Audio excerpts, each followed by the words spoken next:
Ever wondered how variables work in programming languages? Well, allow me to demystify this for you.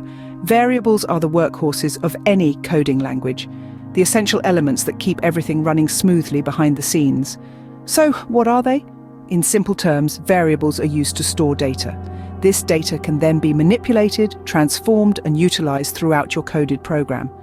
It's like having a personal assistant who remembers everything you tell it. But variables aren't one size fits all. They can hold different types of data. Maybe it's a number, like the age of a person, or perhaps it's text, like a person's name. Variables can even store complex data structures like lists of names or arrays of numbers.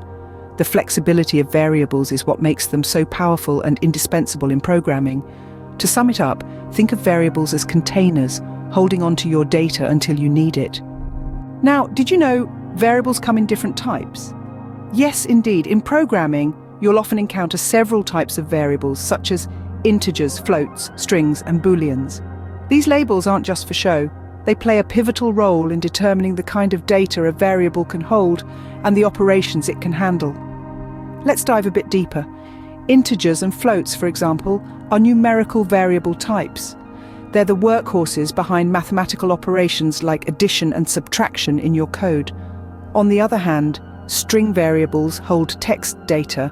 They're the ones you call upon when you need to concatenate or join together pieces of text. Then we have booleans, the keepers of truth values, handling logical operations. So whether you're counting apples, piecing together sentences, or making decisions based on conditions, there's a variable type for that. Choosing the right variable type is key, as it determines the operations you can perform on your data. Ever wondered why variable names matter so much in programming? Well, let's dive into that. Variable names are like signposts in your code. They should be descriptive and clearly indicate what kind of data is stored in them. This makes your code more readable and maintainable. Imagine having to decipher what each variable in your code does because they are named v1, v2, v3, and so on. Not so fun, right? But there are rules to follow when naming your variables. They can't start with a number, and they can't contain spaces. However, underscores can be used to separate words, creating more readable variable names like user underscore name or product underscore price, DEET.